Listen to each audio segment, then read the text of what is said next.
Hi guys, today we're gonna be doing a big ol' book haul.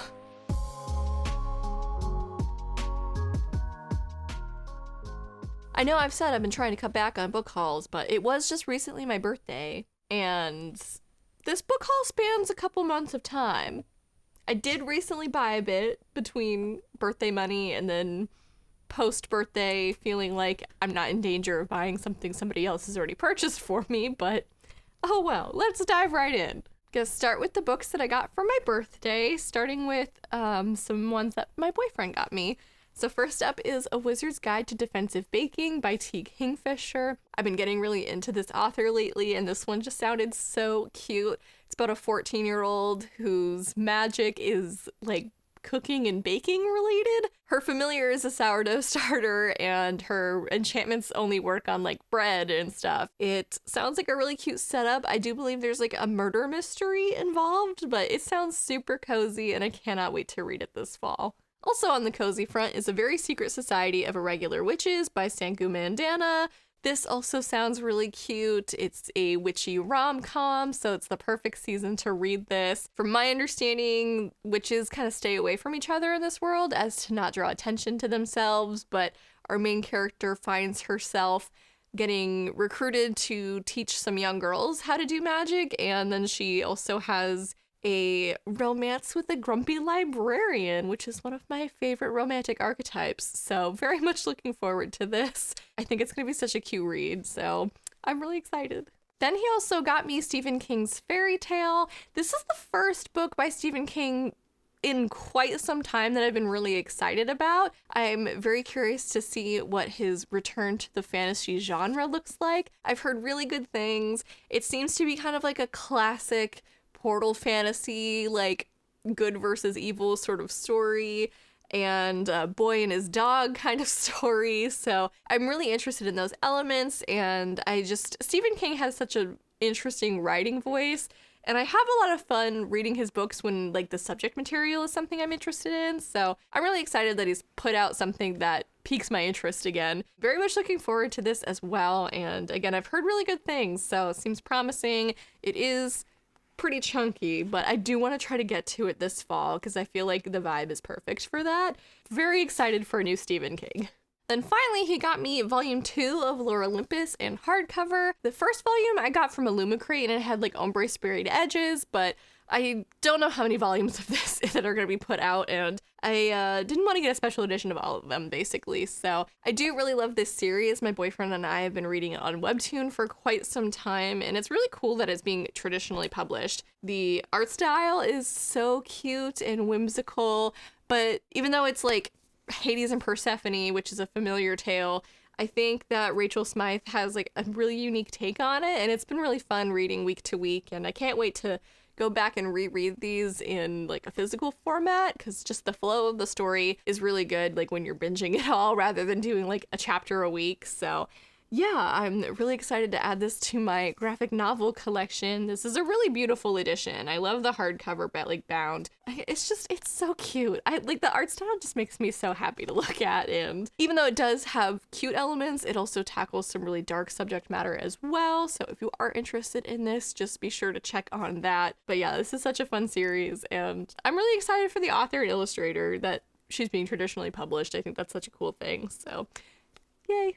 Then from my mom, I got the Paladin's Grace series by T. Kingfisher. I told you I'm getting really into this author, so it was really cool to get the whole set for my birthday. I was really excited. I will say this is probably the T. Kingfisher series, or like books, that I know the least about. But we'd follow a paladin whose god has died, and it seems like he's left kind of railing.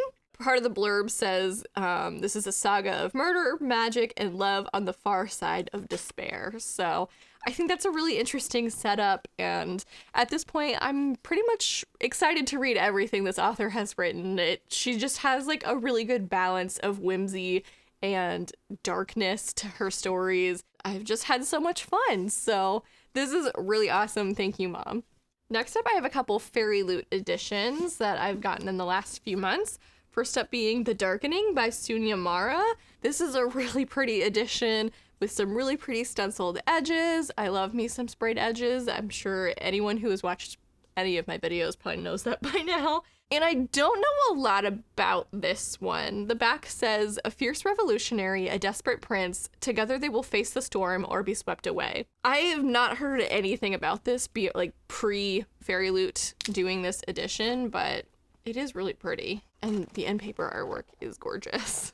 So yeah, not totally sure what to expect from this. I haven't heard a lot of people talking about it either, but I'm excited to get into this at some point. I'm thinking maybe in the summer. It feels like there's a stormy aspect to it that might be fun to read like during a summer storm. So that's cool. And then we also got Violet Made of Thorns by Gina Chen. This has really pretty ombre sprayed edges. I gasped when I opened this box. It was just, I don't know if it's showing up on camera, but it's like really vivid and vibrant in person, and it's just stunning. It looks like a sunset. This one I don't know much about either, except that I believe our main character is like a fortune teller, but she's kind of like a con artist, I think. I don't think she's like legit. Or maybe she is, but she's also a liar on top of that. So she's not the most trustworthy person in the world, and she has a lot of influence over the royal court with her cleverly phrased and not always true divinations. So our hero, or our main character, is kind of an anti-hero, not super great morals.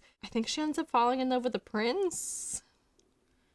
We'll see where it goes. It sounds fun. I have no idea if this is a series or not, or a standalone, but it sounds cool, and I've heard good things.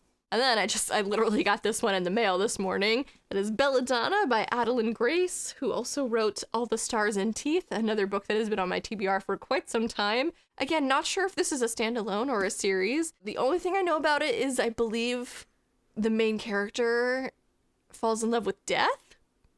That's my impression. The sprayed edges on this one are really pretty. It's a nice floral pattern. I like the shade of purple they went with. Sometimes when they do purple sprayed edges, it's like very in your face and it doesn't necessarily go with the rest of the vibes. This is the author letter and it's got really pretty artwork. But yeah, other than that, I don't really know. It seems very gothic, which will be cool for the fall if I can squeeze it in. I love a good gothic romance, so very excited for this one. And I was really intrigued when it was picked for Fairyloot. I like the US cover a lot, but this one is even better. I love the UK cover, so was really excited when this one got picked up, and I'm, again, kind of hoping I can maybe fit it in sometime this fall. It seems like it's the perfect atmosphere for that. Some really cool Fairyloot picks recently. Transitioning into some manga, I got volumes 3 and 4 of Fruits Basket from Stephanie for my birthday as well, albeit a little early. I've been really enjoying this series. I've been watching the new anime and having a lot of fun with that, but I do want to go back and read the manga as well. So these are really nice volumes, and thank you, Stephanie, for getting them for me. Then I bought volume 3 of Sailor Moon.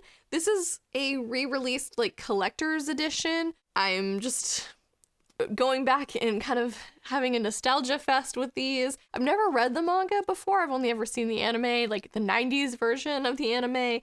And I'm having a lot of fun with this. I really like the flow of the story in the manga compared to the anime. Feels like there's a lot of filler in the show, and the manga just gets like straight to the point. And honestly, I think I prefer that. I do really love the characters, but I think their interactions work really well on the page. And oh God, it's so fun. I love Tuxedo Mask. Probably my first like childhood crush that I can remember. And yeah, so I'm really excited about these new volumes and that they're re-releasing them, and very excited to have this added to my manga collection. And then finally for manga, I picked up volume 1 of A Sign of Affection. I've heard this is really cute. This is like a romance manga involving a girl who is mute. Oh, I'm sorry, she's deaf. And her love interest sign to one another. I don't really know much about him, but it just seems like a really cute setup, and I've heard really good things. I'm also pretty sure this series isn't like incredibly long either. That's been sort of my hesitation with certain mangas, is I'm intimidated by the series that are like 20, 30, 40, 50 volumes long. I like the kind of short and sweet ones, and this one seems really cute, and I can't wait to delve into this series. Then I got a pretty exciting stack from Book Outlet. These were all like crazy bargain price, all under $10 and several under $5. I got a nice little haul from them for a pretty reasonable price, so I was really excited about these. First up being Along the Saltwise Sea by A. Deborah Baker, aka Shauna Maguire. Have I read Middle Game yet? No. Have I read Over the Woodward Wall yet? No. But this was such a good price, I could not pass it up, and I already know that I love Shauna Maguire's writing. I've yet to delve into the world of Middle Game yet, obviously. This series of novellas is kind of a spin-off of Middle Game. I believe it's like a story that is told within the story of Middle Game, and she's gone and written the books that are mentioned in Middle Game. How many times did I just say Middle Game? Anyways, I've heard these are pretty whimsical and charming. I'm not really quite sure what the plot is about, but I'm excited to pick these up at some point. I think she's really good at writing a good novella, so I'm excited to get into these at some point. Then I picked up a duology by Elle Cosimano, who is the author of Finley Donovan is Killing It, which is a murder mystery series I really like. This is actually a duology in the YA category, and YA fantasy on top of that. The first one is, I believe, Seasons of the Storm, and the second one is Seasons of Chaos. From what I remember from the plot summary, it's like the physical embodiment of, I think, winter falls in love with summer? It gives me like Jack Frost vibes. Okay, yeah. So the blurb mentions a boy named Jack sort of is faced with the choice one night to live forever or to die, and he chooses to live, and in exchange he becomes winter. Like the other seasons, each year Jack must hunt and kill the one before him. The rules are pretty straightforward. Winter kills autumn, autumn kills summer, summer kills spring, and spring kills winter. Which means that Jack kills Amber, Amber kills Julio, Julio kills Floor, and Floor kills Jack. They die, they train, they hunt. But when Jack and Floor, winter and spring, fall for each other against all odds, the true brutality of their eternal lives becomes all too personal and painful. So yeah, that's the gist from my understanding. I'm not quite sure what the second one was about. I'm kind of avoiding reading the summary because I don't want to spoil the first one. But yeah, this seems, again, it's pretty inspired by Jack Frost. I'm not entirely sure what else the inspiration is, but seems cool, and I like this author, and I'm really curious to read her take on YA fantasy, where her other series that I've read is so rooted in reality. It's a murder mystery, it's an adult murder mystery, so this sounds like a lot of fun, and it sounds really interesting, and I haven't heard anything about them. I see them on book outlets sometimes, but like I've never seen anyone on BookTube talking about them, so I hope they're good, and fingers crossed. And I also grabbed Devil House by John Darnielle. This is a fairly new release. I think this came out last fall. It seems kind of like meta. I believe it's about the genre of true crime and like how that affects real people. It is a novel though. It's just tackling that subject. The main character becomes a true crime writer, and then there's a movie adaptation of a book that he wrote that becomes like really successful. Now he's being offered the chance to move into the house where a pair of briefly notorious murders occurred. But again, it deals with like the morality of true crime and how that affects the victims or the victims' families. And it seems creepy, but also like an interesting take on what the true crime genre is today. Especially where it's become like a comfort genre for a lot of people. I think sometimes we forget that there's real people behind these stories. So I'm curious to see how this novel kind of takes on that subject. And I've seen it on the shelves a lot, but I haven't really seen a lot of reviews about it. So I'm hoping it's good, and it seems really interesting. I also picked up Reclaim the Stars. This is a short story collection edited by Zoraida Cordova. It's 17 tales across realms and space, all by like Latinx authors. So I'm really excited to read this. I'm trying to get more into short stories and like short story collections, and I thought this one was really cool. It's like, you know, sci-fi fantasy from Latinx authors. So I don't really know much else beyond that. There's some cool authors that I'm interested in reading on this list, and a lot that I actually don't recognize, but I'm hoping this kind of expands my horizons a little bit, and if I really like some of these short stories, maybe it'll lead me down avenues towards novellas and novels that I wouldn't have otherwise heard of. So really excited for this one. I recently read and really enjoyed The Last House on Needless Street, so I also grabbed Sundial by Catriona Ward. I haven't heard as many good things about this one, but I am still really intrigued. I really enjoyed The Last House on the Left, and this woman knows how to write a twist, so I'm very curious about this one. From my understanding, this one deals with like a mom and a daughter, and like the daughter is having a really rough time, and the mom ends up moving them out into like the desert to sort of put their lives on track again. And that's all I know. So I'm curious. I always enjoy mother-daughter stories. This one seems a little intense, but I really also like this cover. Like, that color combination is just doing something for me. I really enjoy it. So really excited to read this one, and I hope it just knocks my socks off like Last House on Needless Street did. And then finally from Book Outlet, I got The Gilded Cage by Lynette Noni. This is the sequel to The Prison Healers, which I have from Fairyloot somewhere.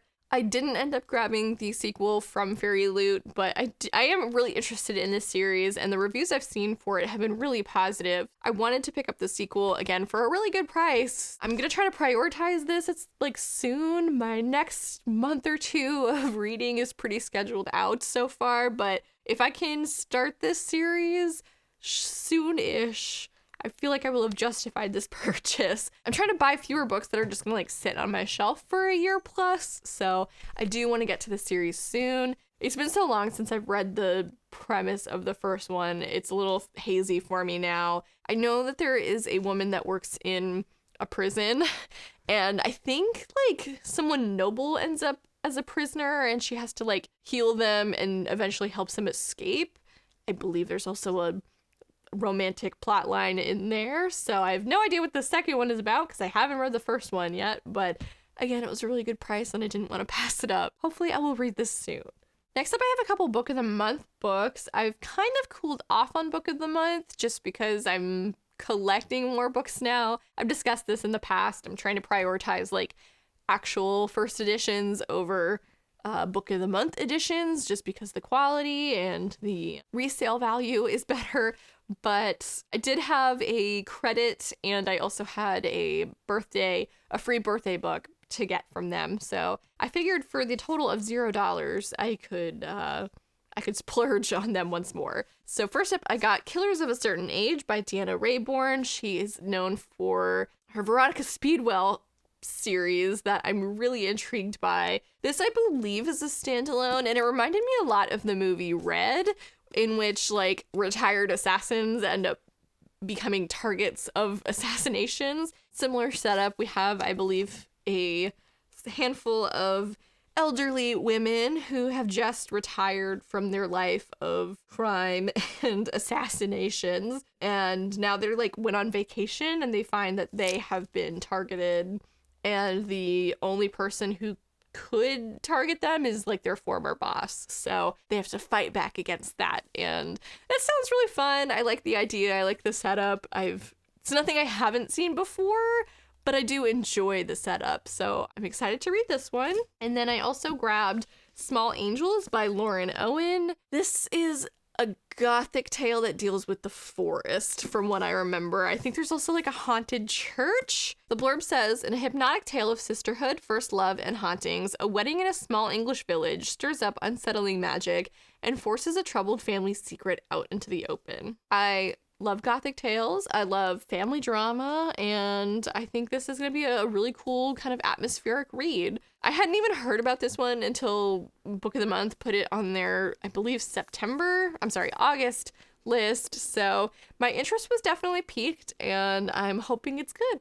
Then we had a couple books that I had to pick up on release day because I'm so excited about them. First up being Alexis Henderson's House of Hunger. This is a standalone vampire novel. I believe it's also sapphic. It's giving me like Carmilla vibes. The main character becomes a blood maiden for the House of Hunger, which is like a coven of vampires. She ends up as a favorite of one of like the most powerful vampires in the coven. I don't know much beyond that, but this cover is giving me everything. I am so intrigued. I can't stop looking at this book. Like, it's so pretty, and like this is my favorite kind of fall vibe. Like gothic, spooky, a little bloody, but nothing like super terrifying. I'm not here for like the grotesque thrills, but I'm here for the moody gothic vibes. So yeah, I'm so excited about this book.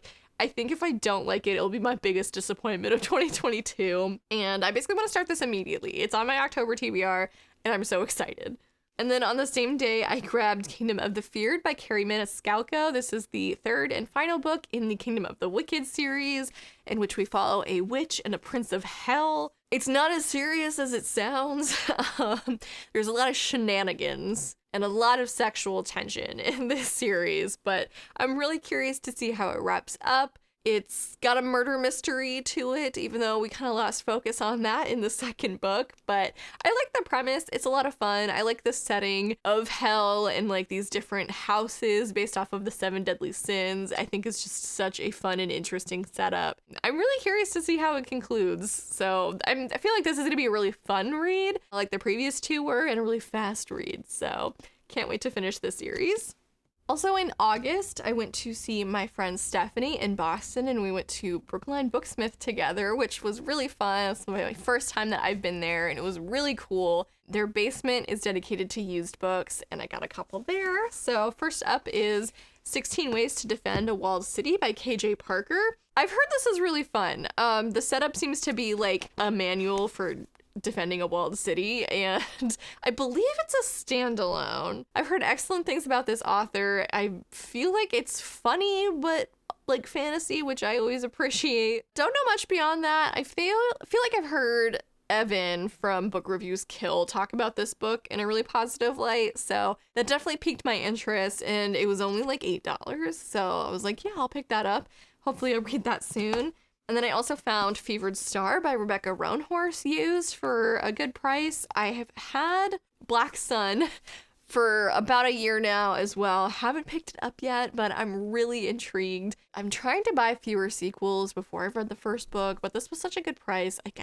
I haven't seen it used before, so I felt like inclined to grab it. I'm hoping I love the first one. Based off the reviews I've seen, I'm sure I will. So I need to get to this series at some point because I've heard it's excellent. In this last year, I started my Brandon Sanderson journey with Warbreaker, and I really enjoyed it, but I was still kind of feeling a little directionless as far as where to go from there. Finally, recently, I have decided that I'm going to try to go in publication order, at least for the books that I'm interested in by him. So we're going to go back to Elantris, which I believe was his debut novel. It's also a standalone, which feels very approachable compared to something like the Stormlight Archives. This book follows a city that was like once great but has since fallen, and like the residents of that city were really magical and kind of mysterious, but since the fall of that civilization they've become like sickly, I believe.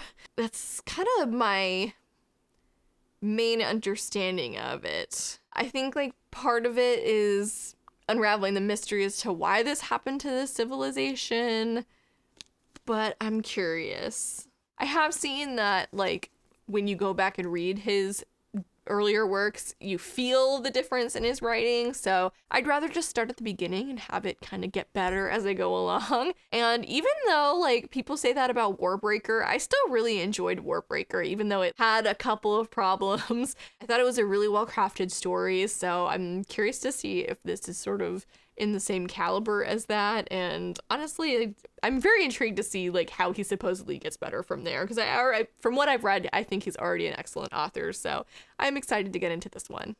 Next up, we have kind of some miscellaneous ones that I've purchased recently. First up being The Vacationers by Emma Straub. I recently read This Time Tomorrow by Emma Straub and really enjoyed it, so I do kind of want to pick up some of her backlog and see if I like that just as much, and I found this used for about $5, so I thought that was cool. This follows a family that goes on vacation and some of the hidden dysfunctions that come to light during their vacation. I did pick this up right before I went to Florida with the intention of perhaps bringing it with me.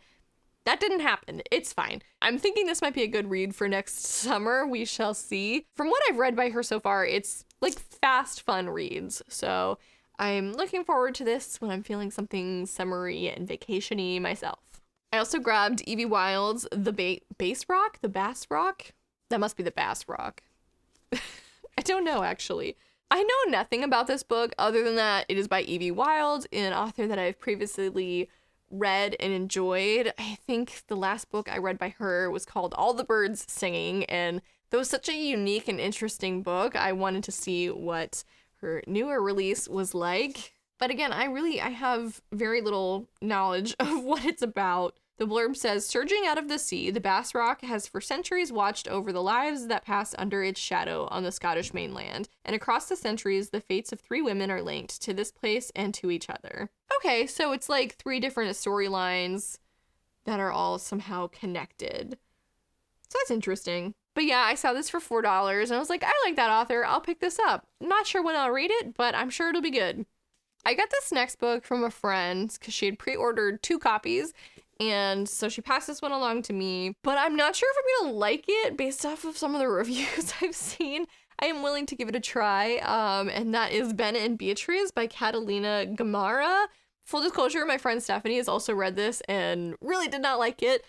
So again, I'm kind of like hesitant about it. I'll read it at some point, not sure when. This is it's a Shakespeare retelling. Much Ado About Nothing, I think. I don't know enough about Shakespeare. It is a Shakespeare retelling. I couldn't tell you which one. I think it's kind of enemies to lovers. So our main character is a queer biracial woman who ends up catching feelings for a stupid hot playboy, Ben, who is white, and I believe that plays into their relationship as well. And they make like assumptions about one another that I think are eventually proven incorrect. I'm not sure. I'm intrigued to read this, if only to be able to have an interesting conversation with Stephanie about it. But yeah, we'll see. If you've read this book, let me know what you thought down in the comments. I have no idea what to expect. I also recently grabbed The Bird and the Blade by Megan Bannon. I recently read The Undertaking of Heart and Mercy by this author and absolutely loved it. And I think that was her first adult book, so her backlist is made up of YA fantasy, and this is one of them. I think this is a retelling of like an opera, unless it's the other one. I don't remember. Yeah, it takes place in the Mongol Empire. So yeah, I don't know anything about it other than I like this author and I saw this used, so I grabbed it. I have heard this book will make you cry, so that's something I'm a little wary of, but you know, I need a cathartic cry every now and then, so maybe I'll pick this up next time I'm feeling that. And finally, the last book in this book haul is The Dragon's Promise by Elizabeth Lim. This is the sequel to 6 Crimson Cranes, which came out last year, and I absolutely loved it. It was so charming and enchanting. It read like a Disney movie would watch, you know? It just gave me that same warm fuzzy feelings. I'm so excited to read this one.